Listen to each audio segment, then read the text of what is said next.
welcome to another episode of Tomes and Tunes. I am your host, Arielle Silver, and I'm coming to you from my little she shed in my Los Angeles backyard. I am an East Coaster living on the West Coast, and it is blazing hot on this February day. Pretty interesting. Had to turn off my heater, open up my windows in this little shed, and that's life in the sunny world of Los Angeles. I am really excited for this week's Tomes and Tunes guest. We are in episode 85, I think. Before I get to that, I want to just say something about that canned music that plays at the very beginning. I don't know what's going on. The last 2 weeks, it's sounding even funkier than usual. So who knows, a little dissonance on the way to our book talk and song swap. That's the way it is. Let's see here. Last week we had Rob Waller from the band I See Hawks in LA. They are a alt country, psychedelic folk. I don't know how you want to describe it. We'll see from our guest this week because we have another hawk. I learned that a murder of crows, everybody knows that, a flamboyance of flamingos, which I always think is really fun, and apparently a group of hawks is called a kettle of hawks. And so we have a whole kettle of hawks happening this month and a little bit into next month. So Paul Lacques from I See Hawks in LA is with us today, and I'm going to bring him right in.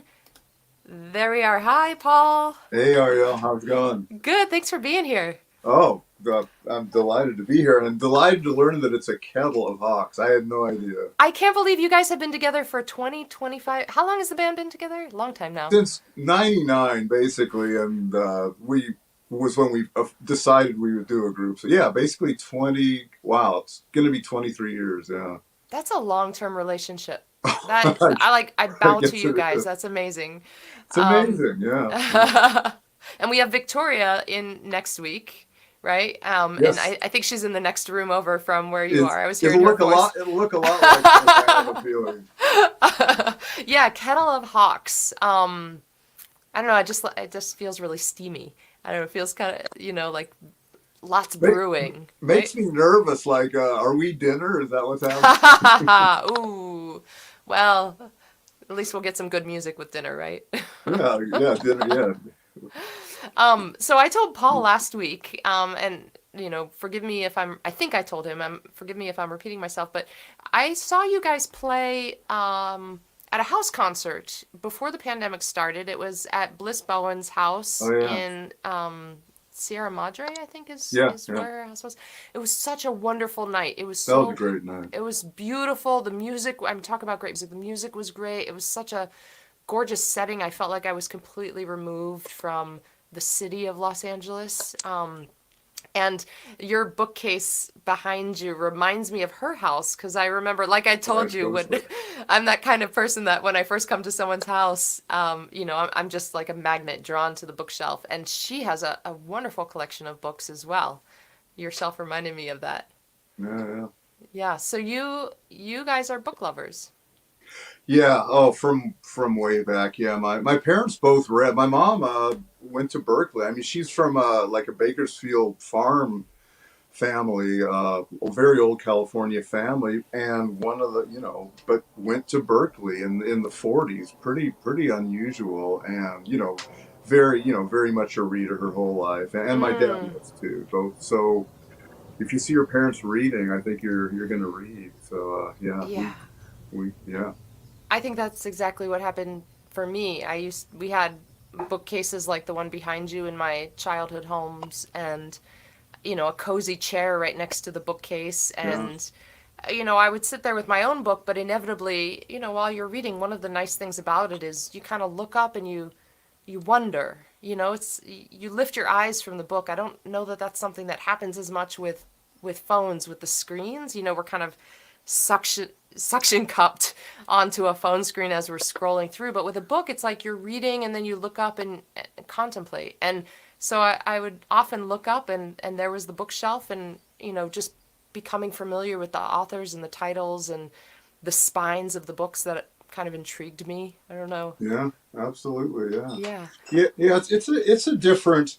I've never gotten Kindle or anything like that. Yeah. I'll read articles online on the phone, obviously, but yeah, a book is the phone. I think in the back of your head, okay, I'm reading this, but ooh, here comes a text, and I got to check Facebook to see if my latest Yeah. argument is bearing fruit. Or, but with a book, I mean, that's it. Especially if you put your phone in another room, it's Yeah. truly, you're really alone with the thoughts of the author, and there's no distraction, and it's not shiny. It's, I don't know. Yeah. Yeah, it's a different sort of psychic experience. Well, when do you read? Do you have a particular time of day that you read? Do you read over coffee in the morning or at night before you go to sleep, or do you just make time at random intervals to pick up a book? Do you have Now that you mention, I am kind of a creature of habit. Yeah, definitely at night. It's how I fall asleep. It's a terrible thing to admit, but Yeah, if you read for 20 minutes, you fall asleep. And totally. but just the utilitarian part of it.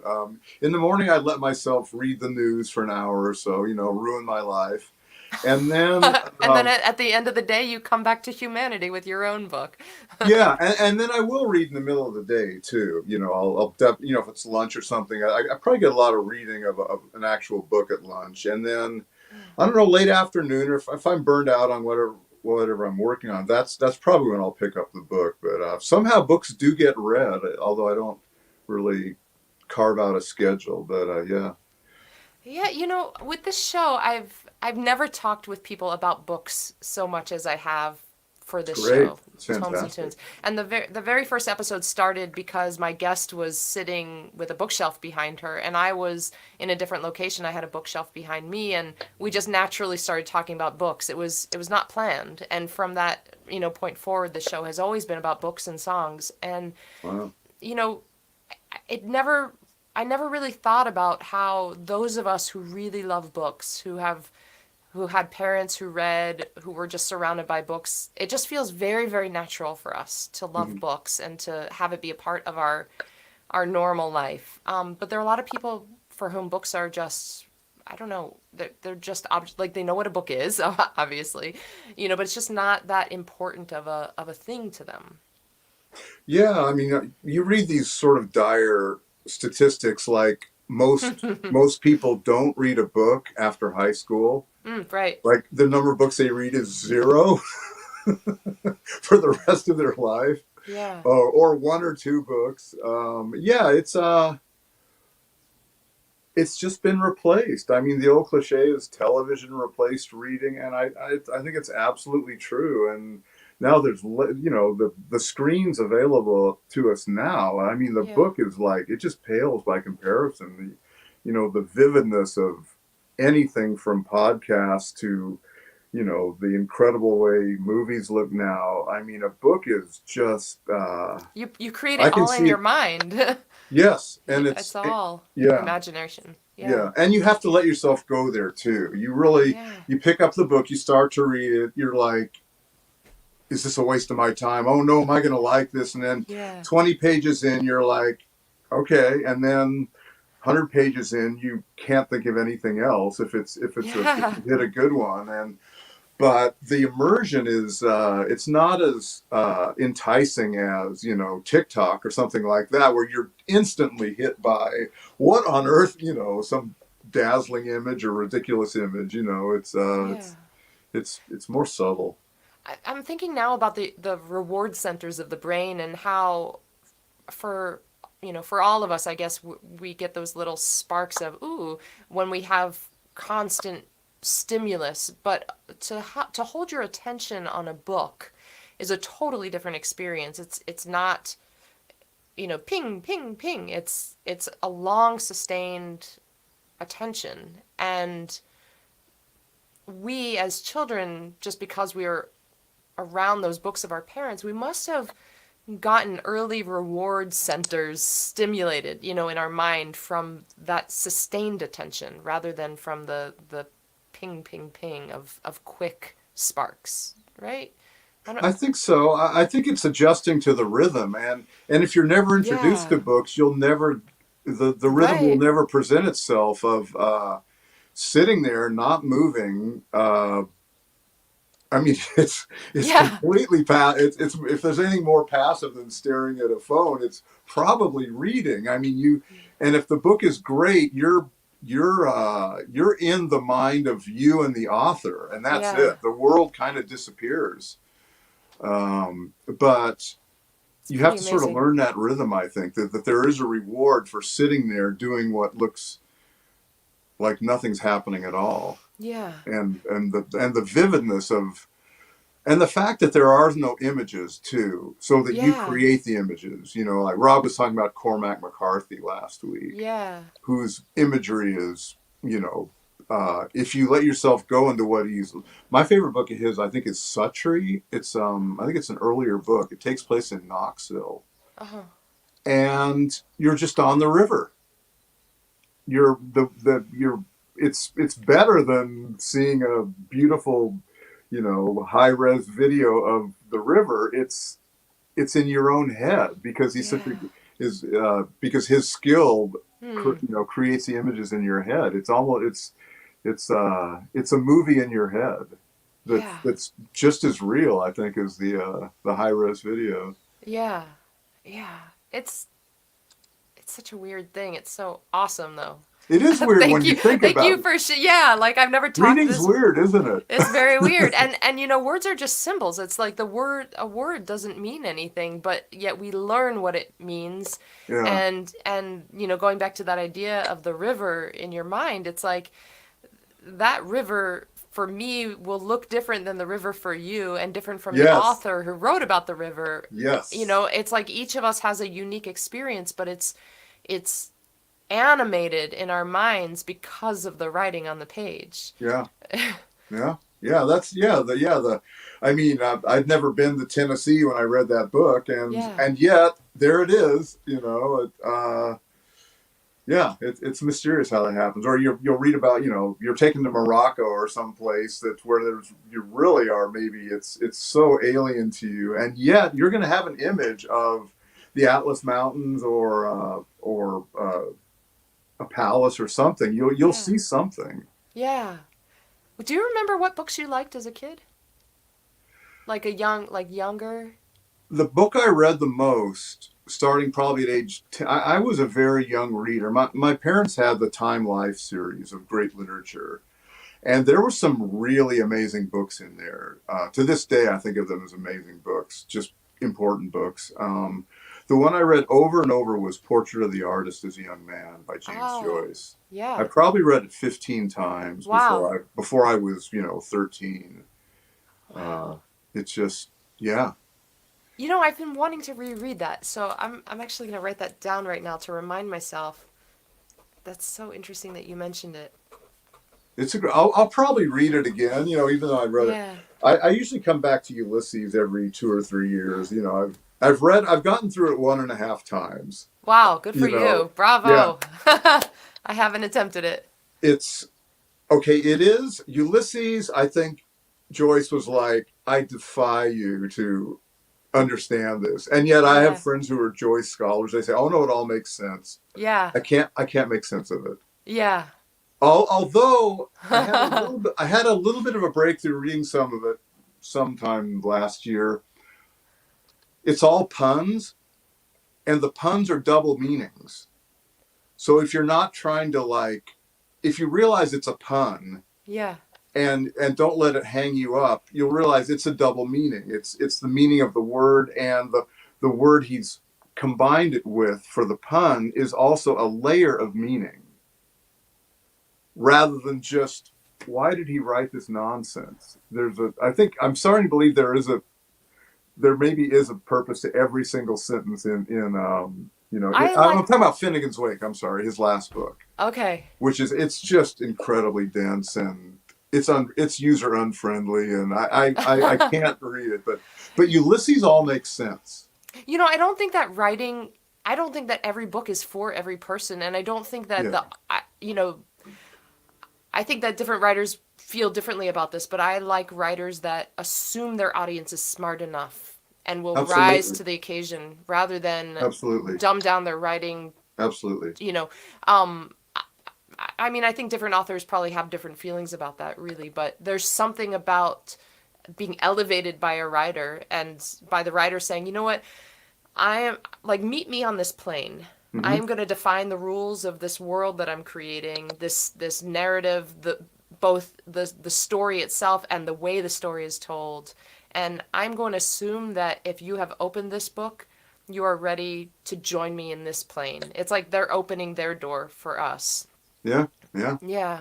Yeah, yeah, and yeah, and other writers will sort of calculate sort of the, I don't know what the level, not to sound like a snob, but what would you say, the Oh, like intellectual the grade level, level or or something? the Yeah. degree that someone's read maybe or Yeah. studied, or I don't know, like a really complex scientific tome, no one's going to get except the physicist. You can't. Right, You right. can't do it. It's not being a snob to say no one's going to get this except 1/10 of the population, Right. and I think a lot of literature like Joyce is you sort of have to put in your dues to Yeah. be ready to read Joyce Yeah. because he's not dumbing it down for you at all, and it's Yeah.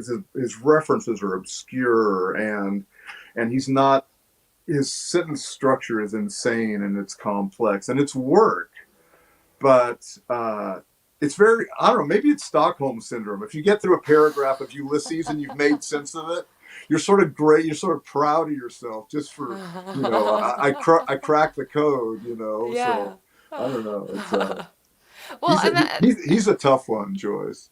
definitely for sure. I mean, but that's the other thing is that not every writing, not every book, not every piece of writing is for everybody. Just like not every piece of music is for every audience. I Oh mean, yeah, absolutely. I mean, of course, as songwriters, we're, I think when I was younger, I was so afraid of not being liked by everybody, not as a person, but my music, or Right. whatever it is. But at the same time, I knew instinctively that I didn't want to be liked by everybody. I was unconscious about it, but I was certainly not. I was not writing pop songs, so I wasn't writing for the majority. I wasn't being exclusionary. It's just there's just a different audience for everything.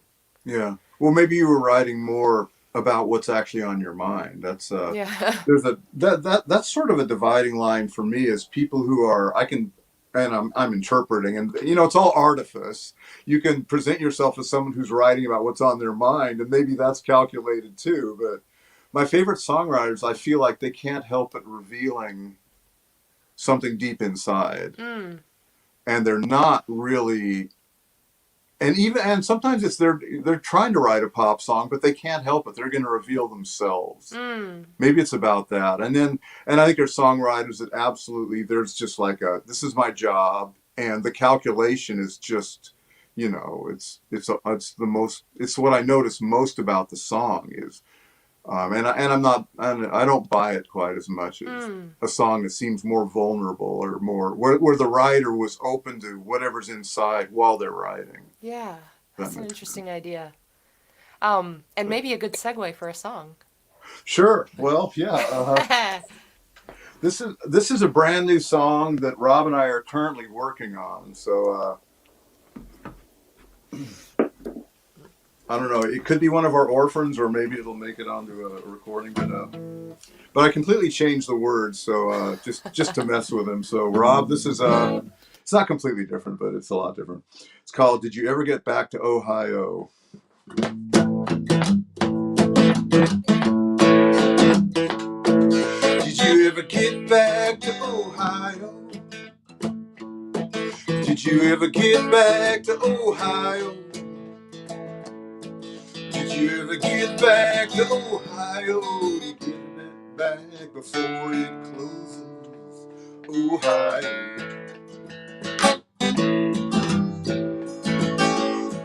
Did you ever get back to Florida? Did you ever get back to Florida? Did you ever get back to Florida? Are you gonna break the heart of your ma and pa now? Better get back to Florida. Well, it's dank and cotton, full of bugs and moss are eating and all the rugs, but it's a home, sweet home. And you motored west to show you could. You had to leave the good things back at home. back home? Will you meet that quota in Minnesota? Will you meet that quota in Minnesota? Will you meet that quota and deliver that mail? Kick back on the river in a summer hail. Sweet Minnesota.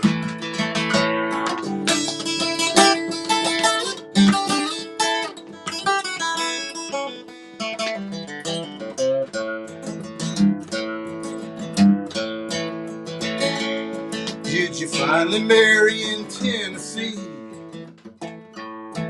Did you finally marry in Tennessee?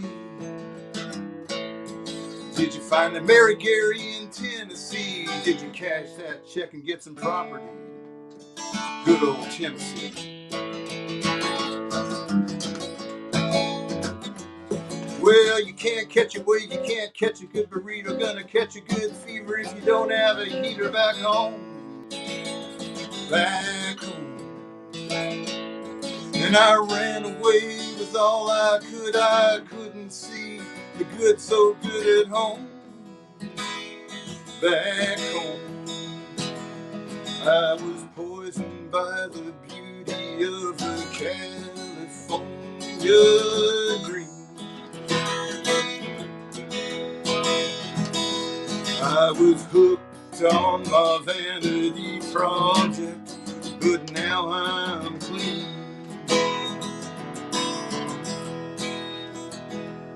Did you ever get back to Ohio?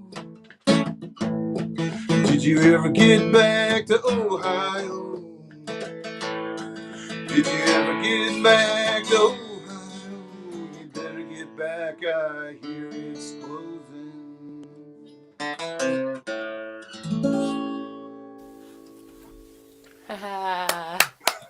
Right on. Unfinished, but Rob and I are meeting tomorrow, so we'll Now it goes back to him, right? back to him. Yeah, we've been we did our last record without ever being in the same room. It was really it was like this, we'd do FaceTime and that's how, get together every Friday and work on a new song, and we recorded the same way. We were never in the same room. We just emailed files back and forth. So finally we've been hanging out again in the same room, but I'm not sure about tomorrow. We've gotten scared again about the personal appearance, but one way or the other we'll work on the song. This song reminds me of this guy I knew a long time ago who I was writing a song about my native Florida, and in the song I was talking about Tallahassee, where I lived when I was little. Oh, I spent the 4th of July 1976 in Tallahassee. I might have spent the 4th of July in 1976 in Tallahassee too. Really? Did you go to the stadium for the fireworks? I wouldn't have remembered if I did. I'm a lot older than you, but I was itty bitty. That's funny. Yeah, that's really funny. So you grew up in Tallahassee? Well, I lived there for a little while. I was born in Florida, and I was born in Fort Myers, and my dad, we moved up to Tallahassee so he could go to grad school. So we lived there. We had a house there, and then we moved up to New Jersey and New York, and then I finished up high school back in Florida, but down south. I've been all over the place, but Wow. I remember this song I was writing a long time ago. It never turned into anything, but it talked about Tallahassee, and this other songwriter said to me, "Oh, I never put a town name or a place name in my songs. Never." He thought that it would this kind of goes back to what we were talking about before. He thought that it would narrow the audience in a negative way if he mentioned place, and for me, place, maybe because I've moved around so much, is such an important thing. It's almost like a character for me. Place is equal to a person. And so this song that you just played, I see. I'm getting hardcore coaching from Victoria. I'm sorry. Oh, what did you? You can't see the guitar in the shot. That's okay. I'm okay. Maybe I can tilt the camera down a little bit. You want some guitar? How's that? Oh, that's nice. It is a Yeah, yeah, yeah. beautiful guitar, I will It say is a that. beautiful guitar. I'm sorry, go ahead. So You can give Victoria coaching next week while she's in the hot seat. the revenge is coming, believe me. But in that song, you mentioned Ohio, Florida, Minnesota, California. Did you mention We Tennessee in that one too, or was that just in yeah, our yeah, conversation? yeah. So why did you pick those particular states? What are Well, it's those? about the song is evolving too. And one thing about the way Rob and I write, it sometimes it'll turn into a song that is absolutely had nothing to do with the original intent or lyrics. It's Yeah. amazing. We'll just be talking about it, and suddenly it's about this.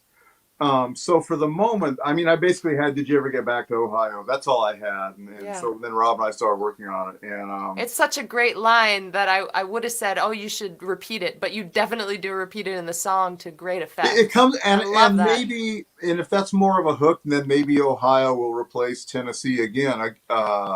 I don't. Yeah, it's funny. It's all about what ultimately I guess just sounds good. Or I mean, it Yeah. is a song. It's got to be catchy, right? That's Yeah. we Well, do you do believe in repeat being that. catchy.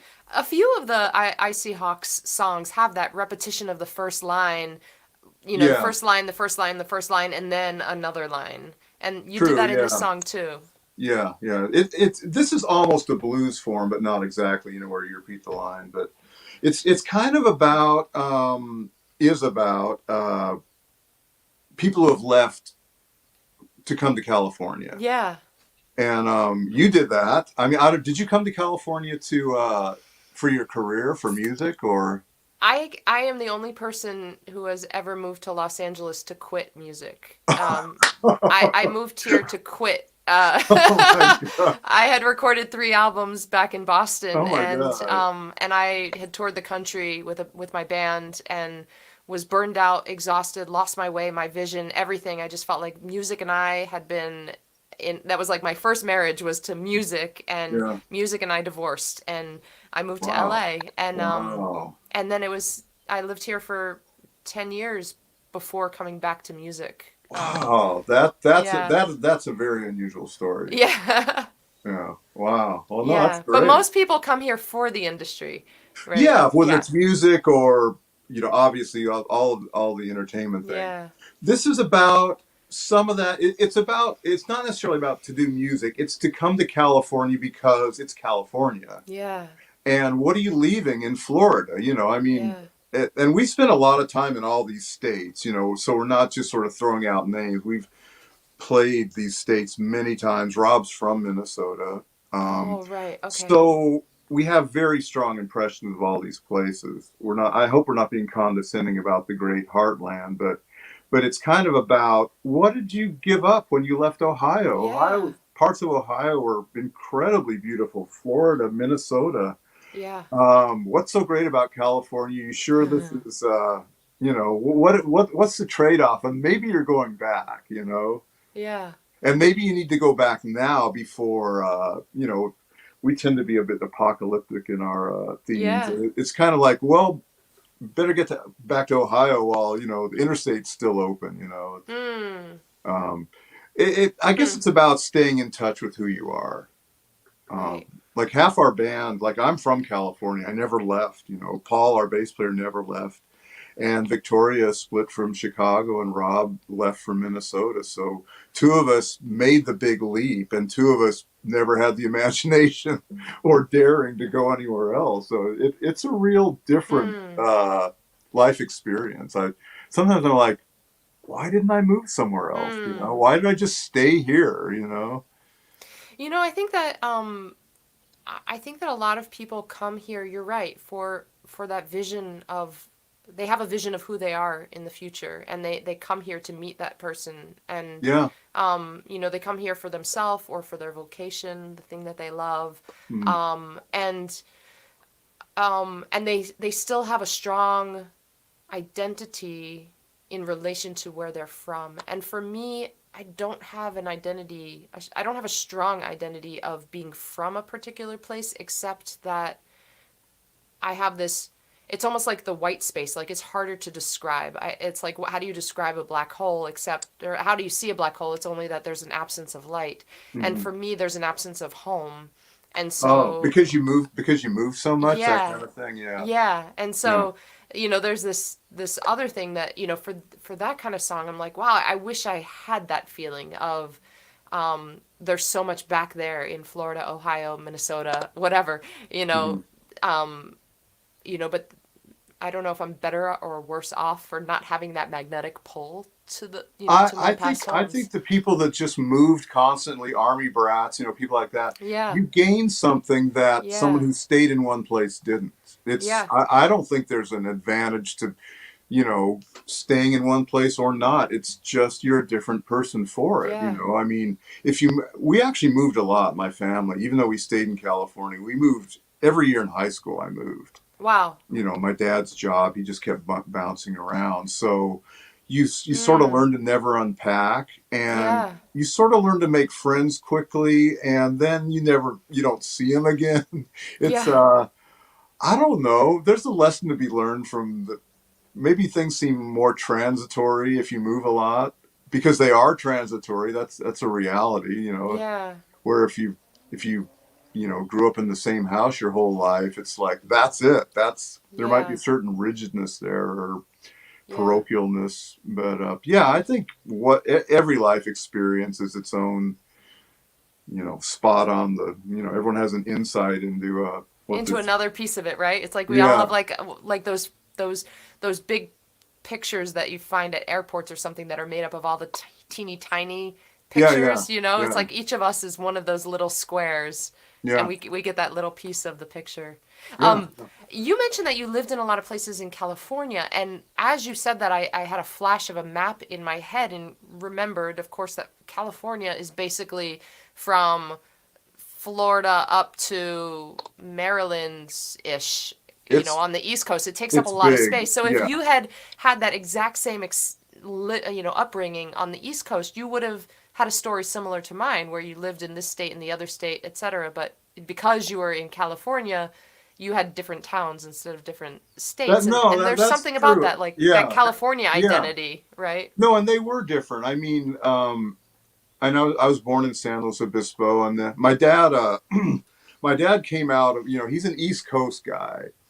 I think he was kind of, his dad was a lawyer. He grew up in like New Rochelle, pretty genteel background, but I think he was like a little hoodlum. Mm. And so I think it was one of those things where, either go to jail or join the Marines. Mm. So he joined the Marines, saw horrible combat in Korea, basically came back radical PTSD and got Mm. married. Rather than get any therapy, he got married, went to agricultural school, and threw himself into ranching. He Mm. became a ranch foreman, which for him was, I mean, as different from his upbringing as possible. Mm. But he married into my mom's family, which is a very old California ranching family, and loved it. Fell in love with the state. I mean, he really. I mean, even as a young kid, I remember seeing how into it he was. Mm. I think he really found himself through farming and the particular California variety of farming. But so yeah, then we moved to Bakersfield and then Blythe, California, where he worked for the Bard family, which is a really old California family, like developing desert land into alfalfa and cotton. Oh. And then we lived in Ventura County for a while. Then we moved to LA, and then we became city kids Huh. immediately. We were kind of hicks. We really were hicks. How old were But you when you moved to the city?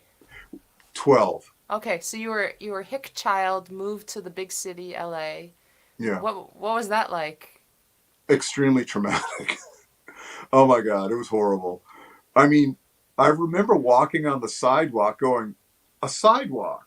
This is like a little street for people, and I guess I stay on this side. I mean, it was weird, and I mean, we grew up roaming the hills all day. In Ventura County, Yeah. we were out in the middle of nowhere, amidst the hills and avocado orchards, and just Mm. be out all day on the weekend, and roam the hills. So LA felt like a real trap, of Mm. concrete and stucco. And yeah, we were not happy. All of us were quite depressed for about a year. And then a year later, we're city kids. And You've I just been went, like sucked into, you've assimilated.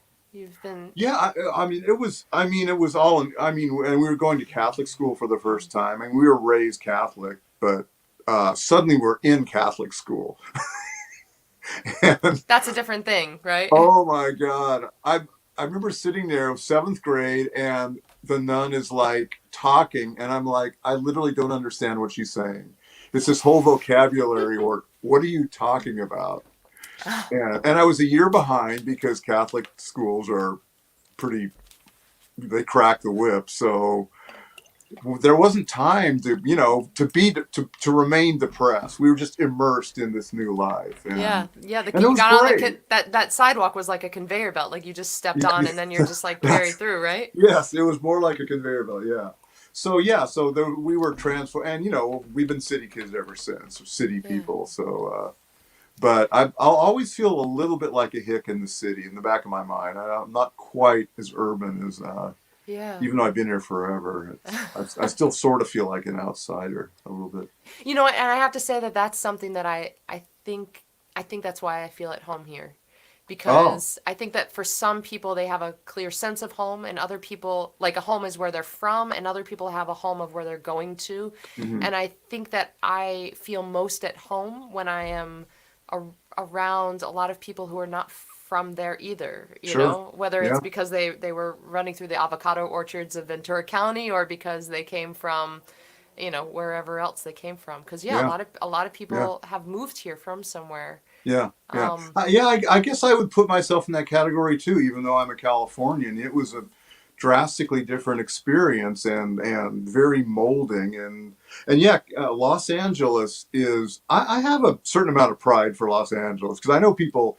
There's people that hate this town. They hate it with a yeah. passion, and on a bad day, like I don't know, if you went outside on a walk right now, you'd be like, this place kind of sucks, It's 85 degrees and it's really smoggy and and there goes the rain, and we're headed straight back into a drought. There's a lot of, and most of LA you have to kind of go like this because you're Yeah. seeing really ugly buildings on either side. So you Yeah. got to wait till you get back to your neighborhood or something to sort of Yeah. let yourself see everything. So I understand the downsides of LA, but it's it's an open city in such an unusual way. Yeah. Like I feel, obviously I'm more in my little world is music, but I'm very proud of the LA music scene.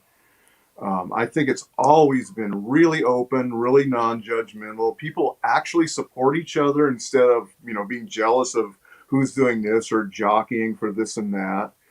And you can put any type of band together you want whatsoever, and nobody's gonna, when we put together a country band, it was came out of nowhere. I hadn't played country music in literally 20 years. No one's judging us. We started playing, and we're like, "Oh, cool! You want to play with us?" No one's like, "You're not country," There's none of that. Oh That's one thing man. I just love about LA because everyone's kind of from somewhere else. It's very free. I Yeah. think you're really free to be yourself here Yeah. artistically. I love LA too. I do think that there can be sort of a blasphemous assault to the senses. Yes. I don't like, you know, I don't like the idea of concrete wrapped earth. Yeah. And, sometimes I'm just driving down the road. I was like, yeah, there's the road and there's the sidewalk and then there's the parking lot and then there's the stucco buildings and then, it's like, oh, there's a little patch of dirt right there. There's a spindly tree. There's that, but there is a lot of nature here as well. And I Yeah. love that the nature is so dramatic that it Hmm. almost insists we can't like it's bigger than what humans can do. The Yes. canyons, Yes. there's Hmm. just a lot of wild land here that even the developers can't develop it, that you just can't work with that, so it So remains far. wild. Yeah. Yeah. No, So far. that is, you sort of summed up the theme of the Hawks, really, what you just Yeah. said. Yeah, you guys are Is like that, like that tension between those two things, like the exactly. complete urbanization and the the dehumanization of humanity as it Mm, builds it up, mm. and then also the mother nature part and how they're just like bumped up right against each other. Yeah, Yeah. that's you said it better than we ever have. That's exactly sort of the maybe our core theme, and we have many songs that emanate from Mm. that thing, and a lot of our songs are geographical too. Just Mm. we do like writing about the land and the spirituality of the land, and we talk about evil Earth. Some spots Hmm. just feel like ooh, and it can be out in nature too. You can Yeah. be on a little desert hike and you'll come upon a patch of ground. It's like I don't know about this spot. There's something weird about the Mordor. Mordor. Yeah, there's something. Let's keep moving. Yeah, don't stay there too long. It might just pull you in. Yeah, yeah. So yeah, there's a spirit to every Huh. square inch of the earth, and in LA, yeah, there's just enough open space, I guess, to where you're aware you can be aware of that there are hawks everywhere and Yeah. raccoons, and there were bears. Our hill behind our house, there were bears until probably the teens. Hmm. We're in Highland Park and fairly close Wow. to the real foothills, Yeah. and we're on hills. We're on a north south kind of ridge. We're at about 700-800 feet altitude, Yeah. and we're actually in a someone just bought the hill. It's called Poppy Peak, and it's a wide open space. You go out our backyard and you're on a big open space where, according to the Kiz people, Native Americans, the bears would sit out at sunset and watch the sunset. Oh. So we Hmm. have our little spot up there where I'll sit. I go up there pretty often at Hmm. sunset, and I can feel the bears. I can yeah, I'm a bear, and my fellow bears are watching the sun go down. Are you familiar with the writer Sheila Heti? No, She is a wonderful writer. I really adore her experimentation, and there's a sense of play but depth to her ideas. And oh, I think she's now writing a regular column for the New York Times. I'm not 100% sure about that, but she has a book called Motherhood that was phenomenal. Another one called Where or How Should a Person Be, which I absolutely loved. Last night I found myself at Stories, a bookstore in Echo oh Park, yeah, I love that place. Yeah. and I pulled down a Sheila Heti book, and right at the very, I think it's called Colors. I can't believe I didn't cement. I was so captivated by the fact that there was a book by this author that I Mhm. loved that I didn't even cement the name of the book in my head. But right at the beginning, I read the first few pages, and the concept of the book is intriguing. The idea that God created, like any artist, this first draft of creation, and we are in the moment of God kind of standing back and looking at the first draft and deciding what doesn't work, what's missing. This is just the draft version. Yeah, yeah. Wow. And then she goes into this idea that there are three types of people: the people that come from birds, the people that come from fish, and the people that come from bears. Oh wow. And Wow. and she talks about the qualities of these three different types of people, almost like she's creating her own mythology. Yeah. I sort of earmarked. I couldn't buy the book in the moment, and so I just kind of put it in my head, like, oh, this is something that I want to read at some point. But you're reminding me of that with the bears sitting out there watching the sunset, and then how you and Victoria, would go out there and watch the sunset. Maybe you're the bear people. Could be. What's funny Or about maybe you're the bird people though, because you're in your kettle of hawks. So maybe there's like a cross at this point, line. yeah, it's fun. I mean, I do believe in talismans and spirit animals and all that. I mean, absolutely, it's not a question at all. But yeah, I mean, growing up in California, I've always, I mean, I was watching hawks from a very early age. But when we named the band, this might sound like total fantasy. The number of hawk sightings, they would come to us. They fly over our cars all the time. there's 5 hawks on our hill. When Victoria and I finally, got up the dough to buy a house, of course, there's a family of 5 hawks right there. They fly over our house all the time. Are they the red-tailed hawks or the Red Cooper's tail, yeah, hawk? Okay. yeah. And there was a Cooper's hawk landed on our fence a couple years Oh, ago. that's cool. But yeah, mostly red tail. Yeah. But the number of like Victoria and I'll be hiking into Pang or something, come around the corner, there's a hawk sitting on a bush right in front of us. I mean, the statistically, it's impossible the number of sightings and encounters we've had since we named our band after the Maybe they hawk. recognize you as kin. Like I'd like to believe that. Yeah. I'm a hawk and you're a hawk and let's just hang out. Yeah, yeah, yeah. And I do love them, and they steal eggs and they pounce on critters, and that's what they do. So there is that, but they're just so beautiful in the way they Yeah. soar, and but yeah, we feel like for our way to a recording session or something, a hawk will fly over, and we're like, okay, good, good. Wow. It's we kind of count on it. I love that. Yeah, yeah. Hey, Paul, I'm wondering if we should hear another song or talk about books. I'm kind of jonesing for a song, but I'll go either way. Well, What do you feel? there's one book I wanted to mention. Yeah. I'll try. Yeah, I'll try and make it brief. I'm reading. Well, right now I'm reading this. It's a biography of Frederick Douglass. Uh-huh. Incredible subject, not a good writer. Oh, gosh, that's a bummer. But I'm hooked. I mean, he won the Pulitzer Prize somehow, but it's just too wordy. He'll go 3 paragraphs explaining Frederick Douglass's mindset, and I'm like, I think he wrote a lot. How about quoting him? But the subject and the story are unbelievable. I mean, he's a giant of American history, and as influential as anyone who ever was an American. Wow. So okay. I'm hooked on the book, but I don't recommend it. But that is my current reading. Okay. But the one I want to talk about is The House of Government. The House of Government. It's by Yuri Slezkin, who was raised in the Soviet Union, came to Austin, UT, got his advanced degree there, and now teaches at Berkeley.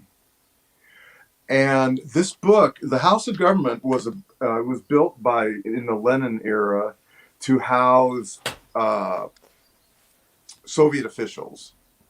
If you were in charge of Ukrainian agriculture or the steel industry outside of Stalingrad, I'm making all this up, you might live in this house on the river in Moscow. And it was, what's interesting about it is the architecture was deliberately designed to break down the nuclear family, the traditional family.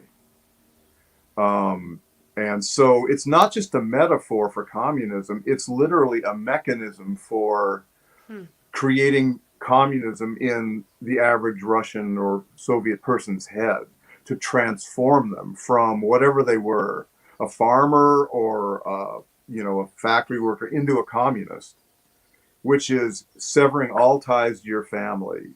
Wow. Your family becomes completely unimportant. And the important thing is you're a communist working for the good of all humankind. Your mom's not important.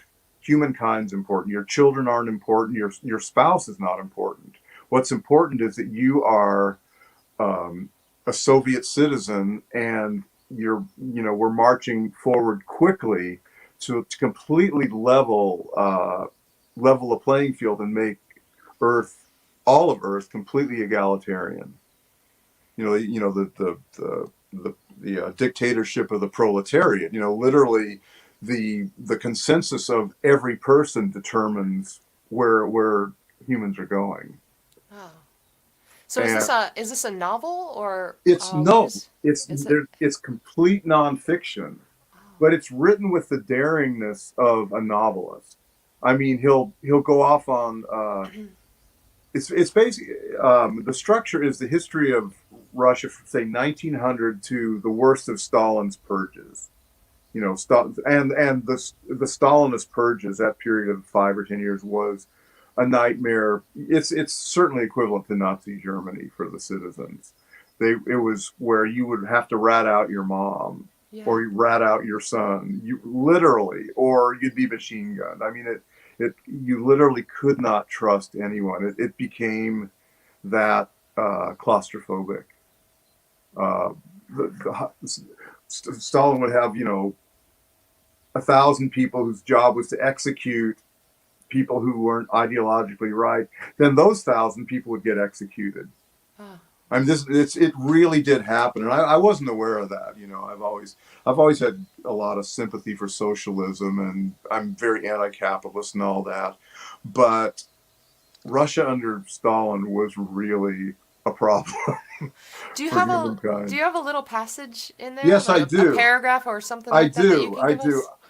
I hope I'm not being too ambitious here with the point I wanted to make with this book, but what the author's talking about is communism a religion? And so one thing he says is the most obvious question about the Bolsheviks' luminous faith is whether it is a religion. The most sensible answer is that it does not matter. And then let's see. And then he goes through in 20 kind of breathtaking pages the history of religion from, when humans there was no religion. The well or the spring was a god. The sun is obviously a god. It's not like there's a bird god. The birds are gods. There was no differentiation among humans, what they did to survive, and their earth. So it was all kind of sacred. Um, and then he introduces the moment that got left behind. So that's the passage I wanted to read. Let's see. In the first millennium BC, much of urban Eurasia was afflicted with an epidemic of reflexivity and self-doubt. The arrival of Zoroaster in Iran, the Buddha, Jain Dharma, and the Upanishads in India, Confucius, the Tao, and the 100 schools in China, classical tragedy and philosophy in Greece, and the prophetic era in ancient Israel had inaugurated what Karl Jaspers has called the axial age, an age of standing back and looking beyond. They were not at all about the supernatural in the strict sense, but they all posited an absolute reality, radically distinct from a world inhabited by humans and their gods and ancestors. They shipped off as much of the sacred as they could to another plane or another time, allowing themselves occasional glimpses. They posited an abyss separating humans from their true nature, as expressed in concepts or commandments, and made alienation the universal law of existence. They proclaimed or implied, in other words, that humans were living incorrectly, that human life was in some fundamental sense a mistake and possibly a crime. Hmm. So I hope that makes sense. It's Oh, 100. I 100%. I have so many questions that, that's what I'm saying. like, This I book want to is push so. against some of those ideas and do my Oh own, no! If, yeah, inquiry. yeah, But yeah. yeah. There's one other quote I'd want to read, but go ahead. What thoughts do you have on that so Well, far? Because it is dense. first, I just think it's like I haven't looked across a broad spectrum to say what was happening globally at this particular Yes, point in time, and the yes, immersion of all of these philosophies and concepts, you know, sparked across the globe. I'm not a historian, and I find myself more and more interested in history. But when I was younger, in school, history just didn't make sense to me. The way that it was taught was yeah, yeah, very yeah. masculine oriented, and I, Oh I yeah. I couldn't keep track the dates and the battles and the men. It And just they're lying to you too. That's yeah. part of Well, it. yeah, it was a very, it was such a small slice of history that was being called the history, Yeah. whether it was world history or US history. And so it took me a long time until fairly recently to actually realize, wait, I am quite interested in history, but Mhm. I feel like I'm missing some foundational ideas. So that was the first thing in that passage that I was like, oh, that's Yeah. interesting. But then I had also this. I had to the same reactions. That's right. yeah. These are contemporary events, and it's a shift away from the organic attachment to the earth to a remote God, a conceptual God, an unattainable God, and it happened all over the earth in within a few hundred years. It was, yeah, that was quite a revelation to me. Yeah, but then also the connection there between what was happening with the with the Judaism and Buddha and the Upanishads, like all of these different areas, and he's basically saying this is all the same stuff that is happening across the world, and I like a red flag goes up for me with that because in my I want to say fairly superficial experience, but having been raised in a kind of a Jewish religious household, but then having a really deep interest in yoga philosophy, Hmm. and where that comes from Buddhism. I feel like I have like enough information from those backgrounds that there's a little red flag that's kind of going up the flagpole for me over there. But yet I'm still intrigued to understand more about what he's going to say about that. And either way, I like that. Not that I like that idea, but I'm curious about that idea. I'm intrigued by that idea of like opening up that abyss. That there was a moment in time when across the globe that was separated. And so the other question I have is, was it really not separated before, or is just from Yes, his of historical course, of right? course. But Yeah, and I'm very yes. intrigued by No, that, that Pat. Like no, that's a good question to ask because the current sort of minds and with the opening up of really understanding, it's not, I mean, basically if you're American or British or whatever, you're raised to think, there's the Greeks and the Romans and that's really it, and there's all these other people elsewhere, but in fact, what's come with an understanding and a grasp of these monumental, like Judaism and the Tao and all that, they're gigantic and they're as powerful as Christianity or way more so, with an appreciation of the universality of human, magnificent consciousness is maybe an idealization of right. Yeah. pre-centralized, pre-conceptual religion. Yeah. So we don't know. We'll never Yeah. know. Right. Yeah. But I think if you're out on a hike and you're really immersed in nature, I mean, if you really get away from human artifacts, you do feel the spirit of the earth. Yeah. And if you think about where you're going to eat that night, like you're not going back to eat at Pappy and Harriet's. You're going to get some food from the ridge or something, or oh, I found it. Oh, that's an edible plant. Suddenly, you might get a sense of the Yeah. day to day life of being immersed in nature. There's a human and there's a tiger and there's a lizard, and there's no difference among them as far as their relationship to the earth. Yeah. They each have their strategy uh, and the notion that they're separate from the earth. How could you think that if that's the lifestyle you're living? Yeah. And so it's a leap of faith to say Right. that Judaism or Taoism or whatever created the separation between you and God, or that the notion of a God that is remote, as Right. opposed to, there's food up on the ridge. There's Right. a God who's not up on the ridge. He's somewhere. He's watching you, and what you're doing is wrong because you're going to fail him. Yeah. Um, uh, and then, but so, but I think we do agree. I think we can agree on alienation and the sense, we Yes. do Yeah. guilt. You can't do it right. If you're religiously devout, you're going to fail. You're not going to talk to God all the time. You might never. I mean, I was raised by Jesuits once I got to high school, who I am certain were atheists. Hmm. I'm certain of it. Despairing atheists who, at age 45, realized there's no God. What am I doing? Hmm. But it's their gig. They're priests. They're teaching impressionable minds, and they're really smart. And they're phenomenal teachers. Hmm. But alienation is at their core. Hmm. They're hollow, and they know they're hollow, Hmm. and their identity evolves from being hollow, from knowing that it's a fraud.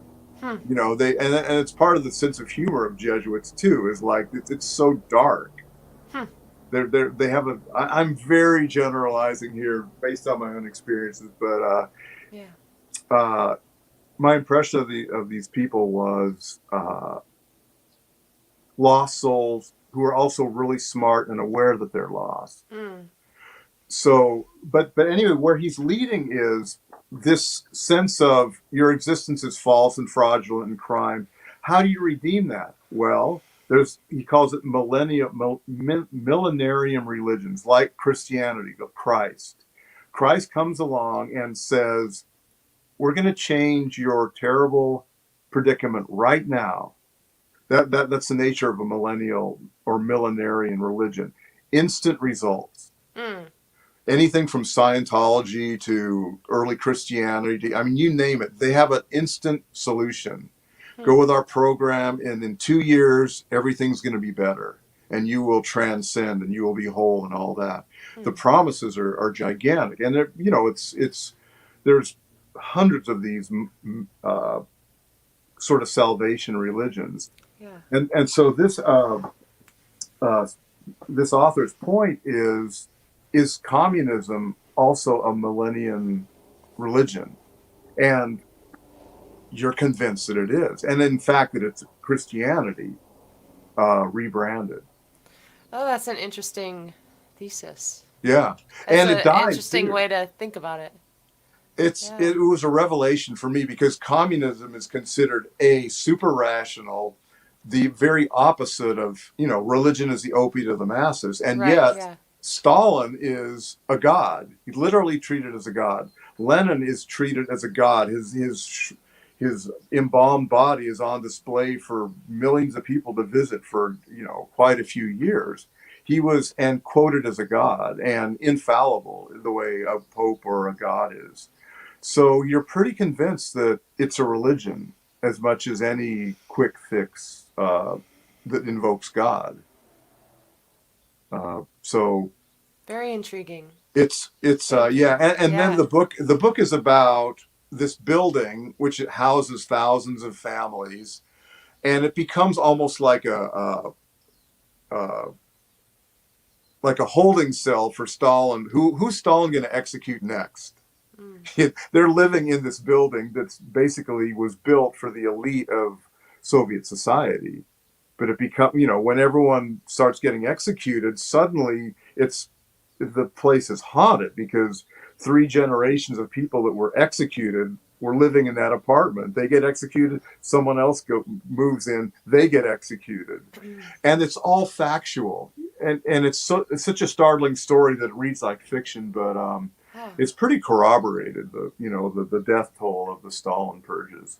Oh, I'm intrigued. Thank you for bringing that Oh in. yeah, Very interesting. Yeah. I'm not doing it justice, but It's so hard. I say that to myself every single week. I yeah, barely know what to say about the books that I'm reading, that I bring in, and it's hard to, just in a couple of moments, but you gave a piece. It's like an appetizer yeah, sampler. You don't get the whole plate of nachos, but you get one chip that has some guacamole and some salsa on it, and yeah. like a little. And it's 900 pages. Yeah, it looks like a tome And for sure. Appropriate for this show. and sometimes you're like, I'm detecting a little bit of James Joyce with this guy. He's like, here's 20 more pages on who lived in this apartment and what they had and what their job was. And then they were exiled to Siberia, and then they were head of the literary society. And by just spewing thousands of facts at you, you get this indelible image of what it was like. Wow. Vivid as can be. Yeah. So it's You start to inhabit that house. Yes, you're in the house. Yeah. You're absolutely there. And yeah, it's and I've never read a book like it either. The other thing is the structure and the boldness of it, and it almost reads like fiction, but it's just drenched in facts and details. What's it called again? The House of Government? It's The House of Government by Yuri Slezkine. I'm probably pronouncing his name wrong. Slezkine. Wow, I actually spelled that last name right on my paper. Oh, good job. I am reading this new novel by Richard Powers called Bewilderment, and he wrote a book I read last year called The Overstory, Are you familiar with the I'm Overstory? not. No, I'm not familiar with him at all. I think Rob and I talked about the Overstory last week, Okay. and both of us came away from that book with I think a similar sense of ambivalence, like really liking certain aspects of it and really not liking other aspects of it, Mm. and in a way that sort of, at least for me, left me after the book like not sure how to think about this. And perhaps that was the author's intent. But Mhm. that book basically, the, the the primary, there are some human characters. I think there are five human characters, but the bigger character is the trees. And each section of the first third of the book or first half of the book is a different tree for each Oh wow. section. And under this chestnut, before the chestnut blight, it talks about the family and the people that lived in this house and this particular tree. And then there's the mulberry tree for this other family. And then there's, different trees, different families. And then in the second two-thirds of the book or last half, these the human characters who don't know each other, they're all separate. They start to converge and somehow interweave their stories. So Hmm. anyway, so that's the overstory, and it's definitely, I mean, to put just one word to that book, it's a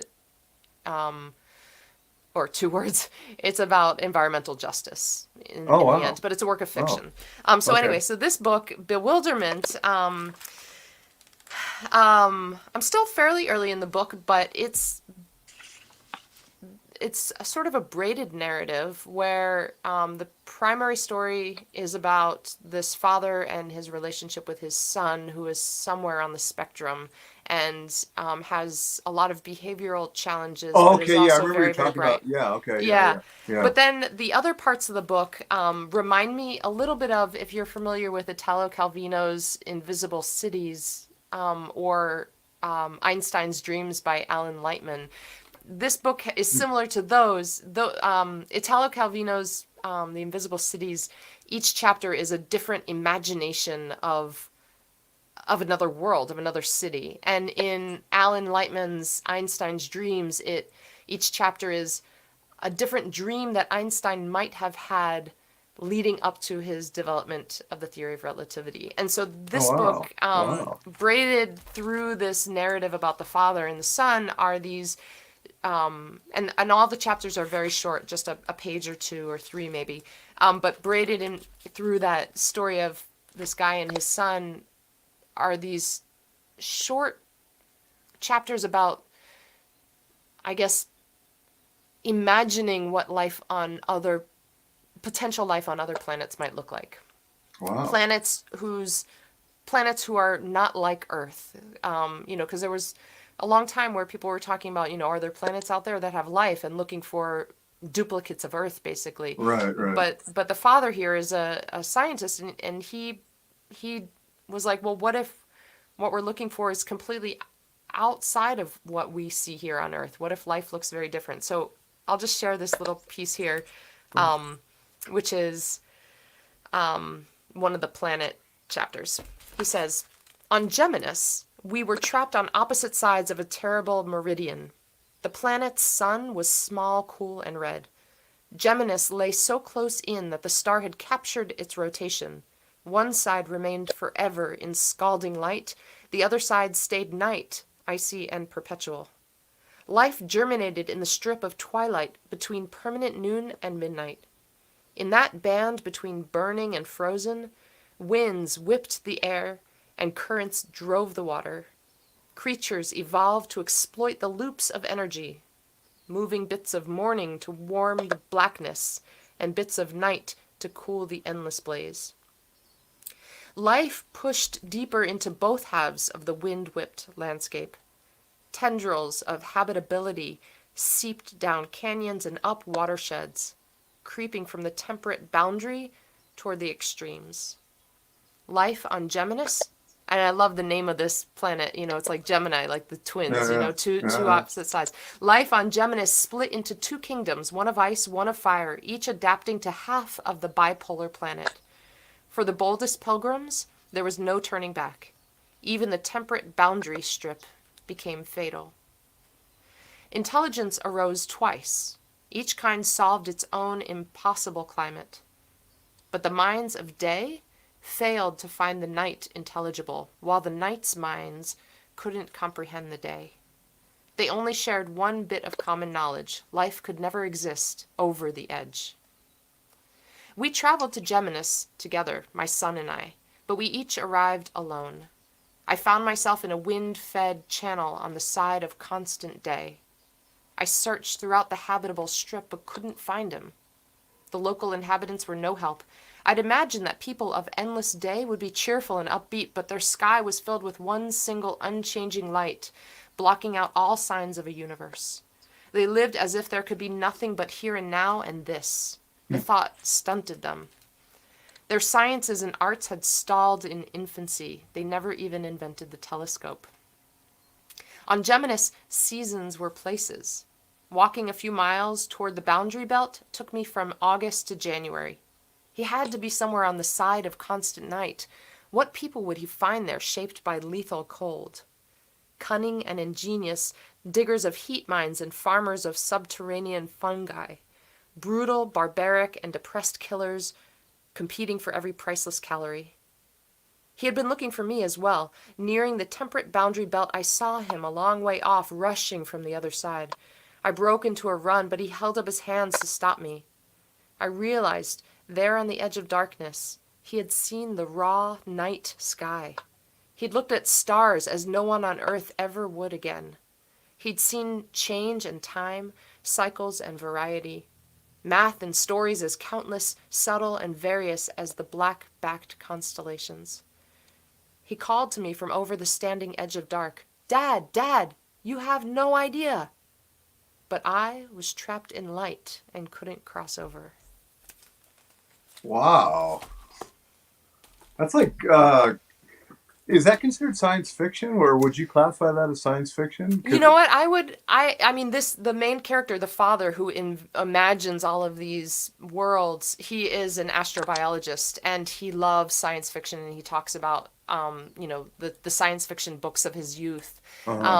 And his son is, the mother has been killed in an accident, and the son and the father are both grieving her loss, her recent loss. But she had been an activist, I think an endangered species activist, basically. And the son is exploring, he's at this moment in the book making paintings of, he wants to make paintings of one painting of every single endangered species in North America. And he wants to sell those paintings at a farmer's market. Wow. And I think he's 10 years old, 12 years old, something around there. And so he has just started this project, but meanwhile he's, got these behavioral, outbursts that his father, as a newly single dad who's still in grief from his wife's passing, is sort of at his wit's end. The school is pressuring him to medicate his son. He doesn't want to medicate, it's like all of this stuff. But Wow. yeah, there's definitely that sci-fi element because of the imagination of the these ideas of the planets. So, but the segment about the planet itself, I mean, I meant sci-fi as a compliment because it takes a physical reality, a planet that doesn't rotate, Yeah. and that zone, which does, which is it? Is it Venus that doesn't rotate, or is it? Oh, yeah. Is it Venus? I'm not sure which one it is. Or it's. I should know this too, because Maybe it's I Mercury, really love planets. But I know one of them always faces the sun. So Yeah. that zone between insane heat and, fatally cold. Yeah. That's fascinating. And the idea that the season, to go into winter, you move towards the dark zone. That's good science fiction. Like going with the hard facts of what that physical situation might create. I really love what he says about living in the light versus living in the dark, and how I when I lived in Boston for so long, the thing that I remember about the winters is the darkness and how hard it was over the years on my own mental well-being. And that's one of the things that as soon as I moved to LA, I was just like soaking up the sunshine. Oh my God. I'm just like a sun baby, but But he makes a really great point that I never thought about. Okay, let's say that there's the light side and the dark side of the planet, and life has arisen twice on this planet because these are basically two different planets in one. And Yeah. so there's the light and then there's the dark. The people who Yeah. live on the light, or the beings that live on the light side, would never see a star. They wouldn't see the night Yeah. sky, and they would have no reason to develop a telescope. Yeah. Why would they create art? They wouldn't Right. be lying on their back looking up at the stars and just wondering what's out there, you Yeah. know? Yeah. So Well, because what when you read that sentence about, they only see, I just thought of L.A. immediately, Mhm. and how I get so sick of blue skies. If there's blue skies for 3 months and not a cloud, I'm like losing my mind. The way someone in Boston would lose their mind if they never saw the blue sky. Yeah. I had a distinct sort of relating to that. It's like, yeah, that's where we are with Yeah. the perpetual sun thing. Yeah, and it doesn't take that many steps away from where we are for to imagine how, the mental place that he as the author had Yeah. to go to imagine if it was a little more extreme than that, Yeah. you know? No, yeah, no, that's great. Yeah, Yeah. that's funny.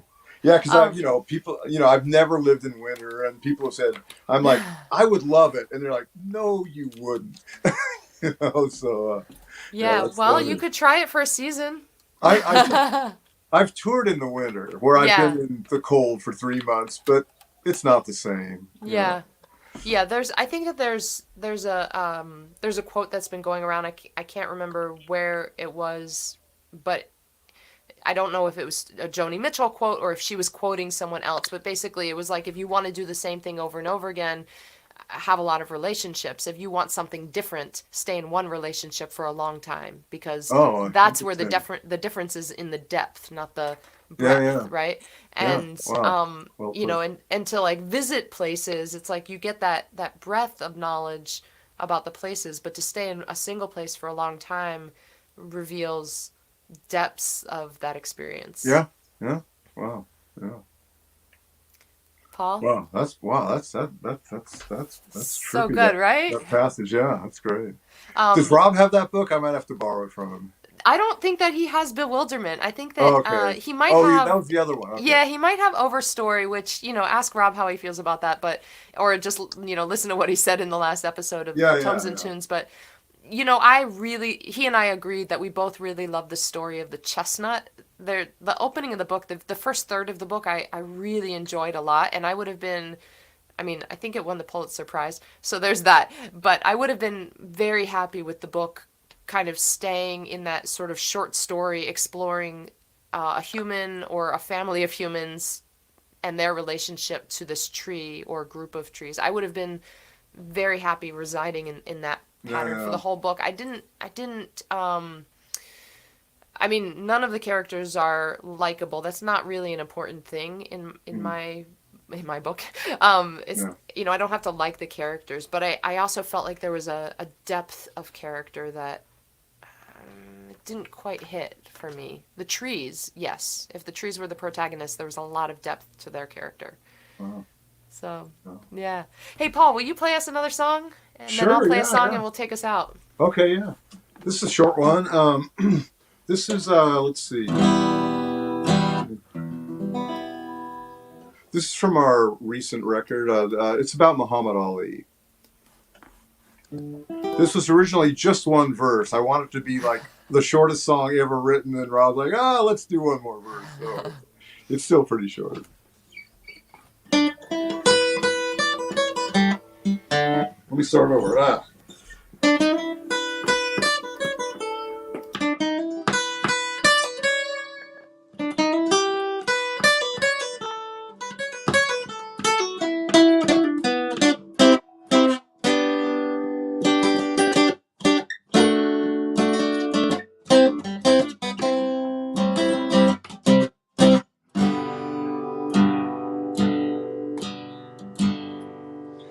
He threw his medals in the river. He took on the war machine. He did not bend, in fact, he floated like a bee, and he redeemed us. He's the Kentucky Jesus. He's gonna take us to the promised land, and that's why you don't have to go to war.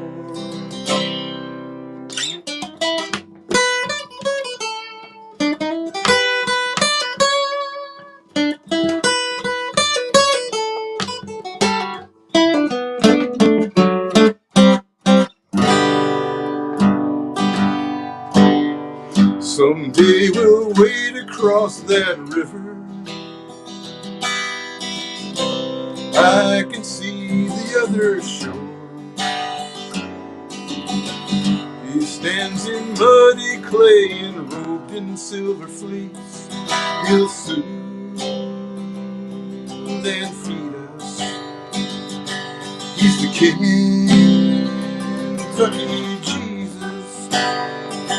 He threw the devil right across the floor.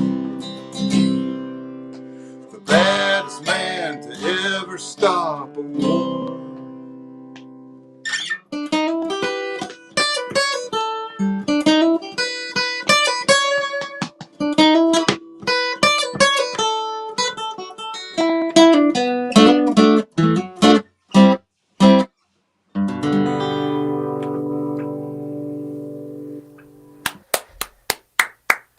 I like that a lot. Oh, thank you. Why'd you want it to be? Why did you guys want it to be the shortest song ever? Why did it Oh, I start just as did. so? I had one verse, Yeah, the first verse. I just thought it was done. yeah. Like, well, that's what he did. He threw his medals in the river. He took on the war machine, and we don't have to go to war anymore. And Rob's like, it's so. And he came up. The second verse, I was, we came up with the second verse together, and I'm like, okay, yeah, that's good. So yeah. Yeah, I mean, it just like it creates a really great imagery in my mind. Just the brevity of the statements, you know? Yeah. Well, Speaking of river, we were talking about river at the beginning of the show, and, I just pictured him standing there at the river. it's a true story. He came back, he won gold medals in the Olympics, 1960, I think. And he came back to, the prejudice of, you know, his hometown, the racism. And actually, he might have done that a few years later, but he was just so fed up with America that he threw his Olympic medals into the river. It's a true story. Were they recovered? They're probably sitting there right now. Wow. I don't think so. Yeah, Wow. yeah. Thank you, Paul. But the interesting thing was, two reviewers said it was about a Vietnam War veteran, and I realized there's nothing in the lyrics that wouldn't make it about a Vietnam War veteran. So it was a completely different interpretation of who the protagonist was. Yeah. That was a new one for us. But yeah, no, I mean, Ali is one of the. I don't know. There's no one I admire more in the history of the planet than Oh, Muhammad wow. Ali. And Yeah. what's the name of the song? Um, Kentucky Jesus. Okay. I had to think Wow. about that for a second. Yeah, Yeah. I mean, and I don't think it's any exaggeration. I mean, he did, the positive side of Jesus is he gave everything for humankind in theory, Mm. and Muhammad Ali actually did that. Mm. He sacrificed everything for his principles and for anti-war and for Mm. justice. I mean, it just like no one was that pure in their intent and following through. He said, "Go ahead and put me in jail." I'm not going to join the army, and I'm not going to go fight in Vietnam, and because it's wrong, and I'm ready to go to jail. Completely, never tried to weasel his way out or anything. He said, "Put me in jail." There, and Hmm. his career was nearly destroyed. He gave everything for his principles. Hmm. and was ridiculously articulate. He is a poet. When they call him a poet, it's like, yeah. It's like, no, he's a poet. When he spoke, whether it was one of his poems or just extemporaneously explaining what's on his mind, it was poetry. And the way he fought was almost like not fighting. It was like beyond fighting. Like when someone masters an instrument, or masters a writing, it's almost like they're not writing anymore. Yeah. It's almost like he wasn't fighting. It was so evolved, his technique and his mental strategy for fighting. He was transcending whatever he would have done. He would have transcended it. Like John Lennon or someone. Just I mean, I'm going off on him quite a bit, but I just hope people never forget his example. Thank you. Yeah. You're making me think that I was gonna play a new song. I think I'm gonna play an even newer song. Okay, that go for it. Possibly not quite finished. Those are my favorites. We'll see. You might ruin it too, right? By overthinking it. No, I'm kidding. Let me just grab my. Let's see. I'm not sure it's memorized. So. See, this is what I was saying when we first were in the green room. I was like, yeah, I don't know why. I just fly by the seat of my pants with these. So. Right on. We'll try this.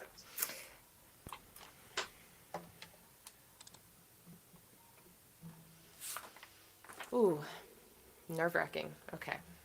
Go for it. I admire you. The new. It's always about the new. I think it's great.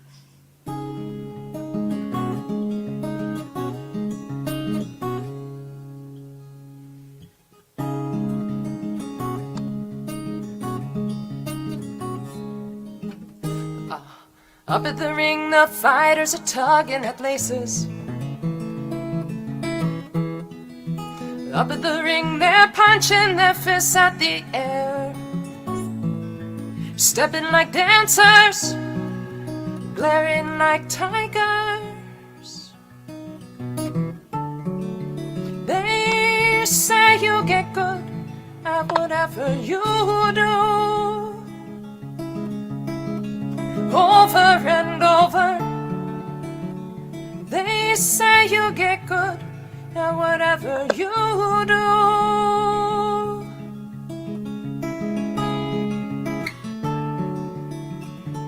They say you get good at whatever you do. Over and over, they say you get good at whatever you do.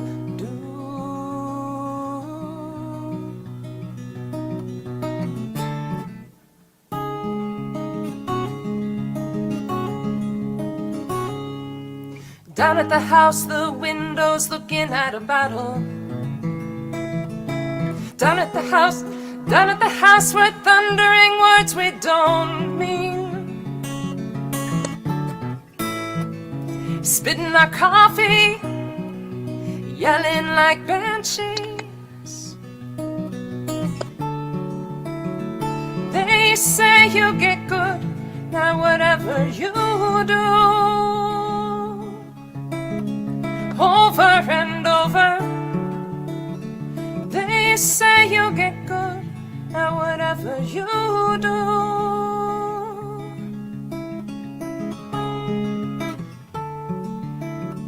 They say you get good at whatever you do.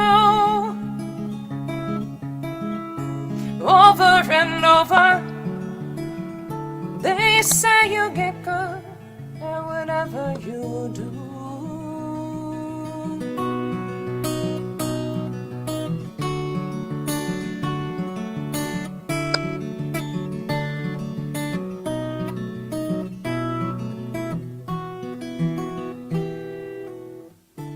I imagine there's a whistle solo.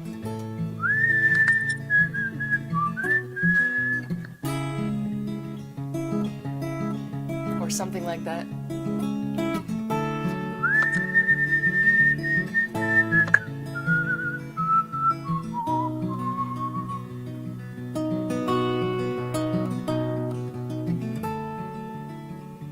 They say you get good, now whatever you do, over and over. They say you get good, now whatever you do. So that's a sketch of a new song. Beautiful. But you I can love it. understand why I wanted to Yeah. play it. Oh yeah, no, that's great. Yeah. Is it sort of like a domestic situation versus the ideal of things get better, but maybe they don't, or?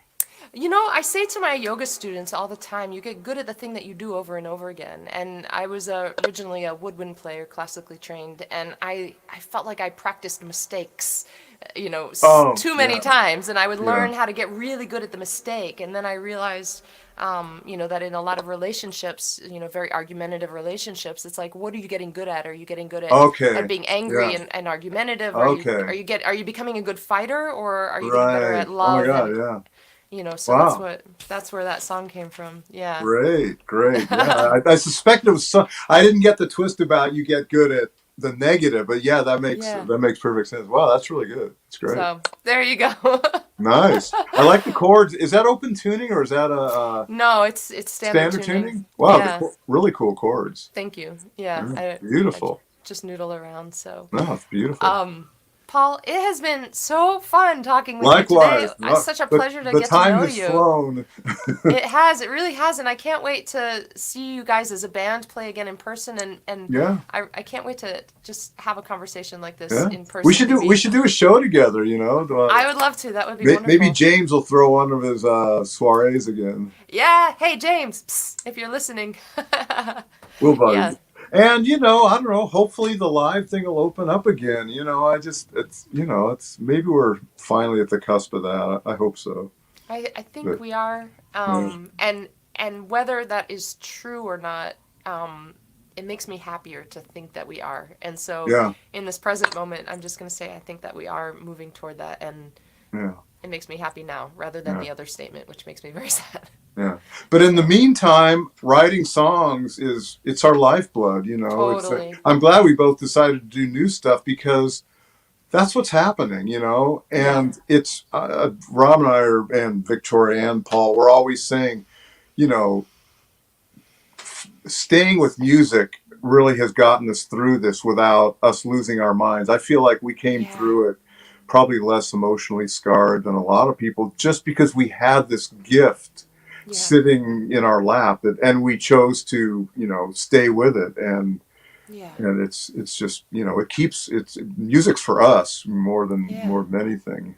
Yeah. And there are just so many, it's like a 360 thing. There are just so many ways that we have probably been comforted by the music during this time. And Totally. the one that I've been thinking a lot lately about is just the breath control that it takes to sing, which means that when we're singing a note aloud, we're exhaling for a really long time. And That's true. the exhale is where your heartbeat lowers, and it's when the stress nervous system relaxes. And so by just sitting around and singing, because we happen to love music, but we're forcing that physiological That's true. It's experience kind as of well. sort of a form of yoga, I guess, playing, Totally. singing and yeah.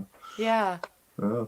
Well, Paul, thank you so much. I put Thank you. I put the I See Hawks in LA Bandcamp in the chat box, so I hope Okay. that folks Thanks. will go to that. And I can't wait for next week. We have Victoria on the show, and then Yeah. the week after that we have Steve Key, who is not in I See Hawks in LA. He and I did a pre-recorded episode back at the end of last year, just before I was about to go on break for the show. He was in LA, and it's the only guest that I've had so far where we actually sat down in person Oh, and wow. and had a conversation. So that show is actually scheduled for the week after Victoria, and then we will finish off the band the first week of March. So Okay, with what a Paul. cool idea Wow. to have this residency. I can't thank you enough too. It's such a nice thing to do to actually Yeah. have us all on. It's Yeah. But they're interesting. Everyone's pretty interesting in this band, I gotta say, and they're very very different from each other. So you'll get a lot of get a lot of good variety out of it. It's almost like that picture that we were talking about earlier, that big picture made up of all the little pictures. It's like Yeah. we're getting a sense of the band from, Yeah. spending this time with each of you each week. Yeah, yeah. So, Paul, you stay right there. I'm gonna take you out of the All right, screen and just say goodbye to everybody, and then I'll say a proper civilized goodbye to you behind the all scenes. right, awesome. Okay, here we go. Hi, you guys. What a cool episode. So fun to talk with Paul this week and Rob last week and Victoria next week and the other Paul in the band in a couple weeks. It's just fun to do a dive into this band that's a beloved band in Los Angeles and just kind of hear all these different perspectives. So I hope you're enjoying the Icy Hawks in LA residency on Tones and Tunes. I hope you're enjoying the show. Please support the guests. If there are episodes that you have been introduced to a new artist or you just really enjoyed the episode, please subscribe to their YouTube and Facebook channels and pages. Find them on Instagram, find them on your streaming platform if you use one, or buy their music on Bandcamp. Really important to support in whatever way feels appropriate to you. And I ask that you do the same for the show as well. If you like what I'm doing here, subscribe to my YouTube, my Facebook. If you want to know more about my music, you can find Arielle Silver music wherever fine music is heard. I hope that you are well, and I hope to see you next week. Take care.